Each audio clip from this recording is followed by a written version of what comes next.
Hey everybody, how's it going? It's Matt, and it is terrible, terrible Tuesday. I got a fantastic one for you.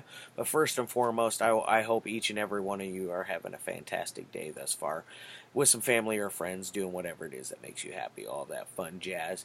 Um, Today's movie is a fantastic, fantastic, awesome, awesome one for a terrible Tuesday.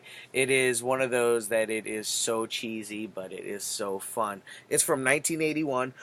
Excuse me. It is a starring Christopher George, and we've got a bunch of other people in there. Nobody other than that is really worth mentioning. But this is directed by Herb Fried, and this is none other than Graduation Day. Yes, this is the Vinegar Syndrome Blu-ray release here. I'll go ahead and there you go for the special features, guys, and that's here we are.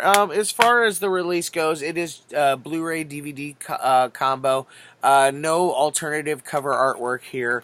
As far as special features go, yeah, we got a couple of commentary tracks on there, a couple of interviews, some okay stuff on there for as far as the movie. Vinegar Syndrome, as always, they crushed it and did an amazing job with this release. I would like to get some clear cases and put this in a clear case because I'm not the biggest fan of the blue ones. They're kind of dorky looking in my opinion.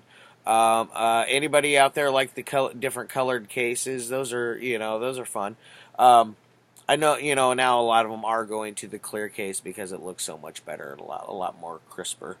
Now, the people I didn't name off. We got Patch Mackenzie, Danny Murphy, George Pataki, and Linnea Quigley's got a little teeny tiny part in there, and Carmen Aregenziano. Yeah, I murdered that last name because I have no idea how to say his last name. Let me take a look.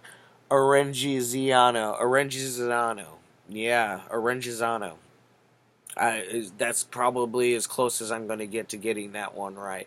But now, what is this Bad Dad about? Basically, what we got here, we start off the movie with a track meet. And in this track meet, there's this girl named Laura that everybody is cheering for. And she is, I don't know what exact race it is, but she's winning. It's probably like the 440 or something like that. I don't know. I don't know track and field that well. Either way, she's running and she's she's the leader of the pack, and she's the Christopher George, her coach wants her to basically meet the line or win the race in 30 seconds. And that's the whole thing about the killer in this, is everything happens within 30 seconds. Every victim he goes after, he kills them within 30 seconds, which makes no sense because there is the kills from beginning, like when they're stabbing them, to the end. That maybe, but in the general sense, no, because like the first kill, he's running behind her. He kills her in one fatal swipe to the throat, basically, and that's it, said and done. There's another kill where I don't know if he's counting from the first moment that he meets them to the final moment, if it's one of those deals. For the killer, maybe that's how he does the 30-second count. Which, by the way, this artwork, I like it, but it does no justice for the film because the killer never uses an axe in the movie. He wears a fencing mask and he uses fencing swords. As a matter of fact, there's even this one goofy kill in here where this football jock is running along and he's in entire uniform head to toe, except for, well, he doesn't have his helmet on. I scratch that. So from shoulder to toe, he's completely in uniform, and he's running around throwing his football around. Runs into these couple of girls, and the football gets lost in the bushes. Okay, blah blah blah blah. Go in there and try to get it.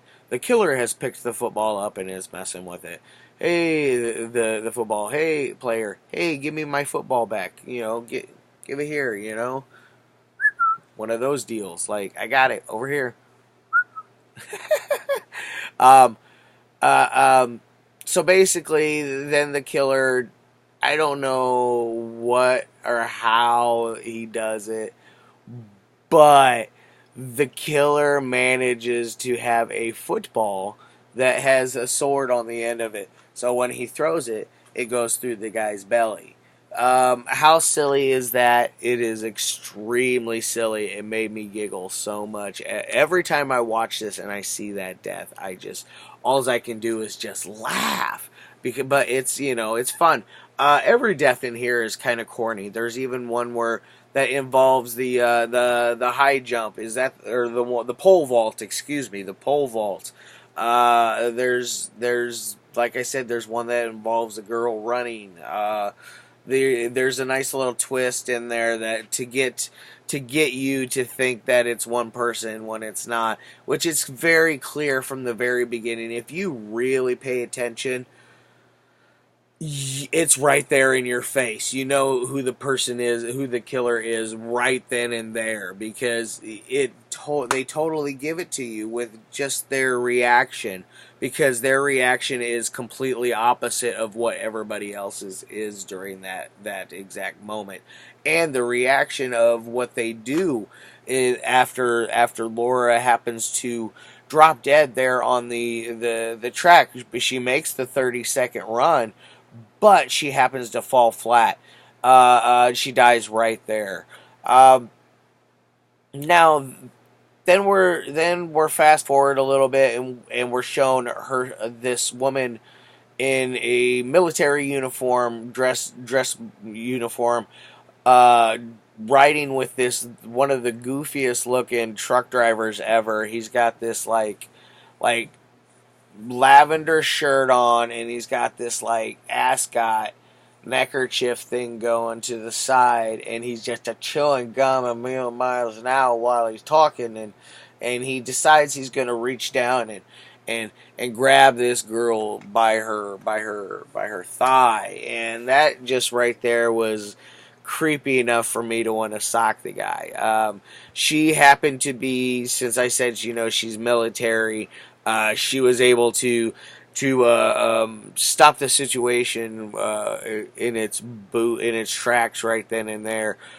Any person, if they did this exact maneuver, it would stop whatever attacker is at their knocking at their door right there, because that is the golden move. You go right for the genitals. You grab him by the ding dong. That's what she did. She grabbed him by his junk and just gave it a nice little wrench. And the guy, he was compliant after that. Let's just say. Now, I don't want to give away anything else except for, well, there is like this whole thing with the security guard there, cop, whatever you want to call him. He's this like goofy, dorky dude, older gentleman. I'm guessing probably in his mid to late 20s. Would be what you would call a narc. While he was in school, he didn't have many friends. I'm guessing he probably was one of those people that made more enemies than friends. And so now he's got this role as some sort of authority figure, and he takes it to heart, and he becomes really just an ass over this. And then there's a whole thing where he like catches a couple of the kids smoking a doobie, and he automatically, oh, you get rid of that. This is the last time I catch you. I'll bust your ass. One of those deals. But then, as soon as they leave, he pulls out his revolver, and lo and behold, he's got a joint hidden in one of the chambers for one of the rounds for the guns, for his revolver, which is just like, what a hypocrite. Like, A lot of us do hypocritical things like that from time to time again. Um, I think it's all about the content there with that type of thing. But context, not content. But anyways, I'm gonna go on to what I would rate this. Now, on the technical side, it's it's okay. It's probably like a middle of the road, like 3. It's nothing magical, nothing. It's almost it's a border. It's almost a 2, just under that 3 mark. That's because it's not really pretty. Not filmed the best. Now, as far as like an entertainment side, it's definitely a 3. You will be entertained from beginning to end. There are some lulls in it where you're waiting for something to happen, but it doesn't stay. It's not boring. I never felt like I wanted to just change the DVD or pick up my phone. Not one of those things. I was able to stick with it 100% beginning to end multiple times because being that I own this, I've watched this multiple times, and I will continue to. Alright, guys, I've rambled on long enough. I've gone up over 11 minutes, I'm noticing. I hope each and every one of you have a fantastic morning, evening, day, dawn, or dusk. Whenever it is you're watching this, all that jazz, and I hope you like, share, and subscribe. I shall see you tomorrow with another awesome one. I'm not really 100%. It's one of 2 movies that I'm going to do. I'm not sure which one yet, but either way, both of those will be done this week. Alright, guys, love your faces. Peace.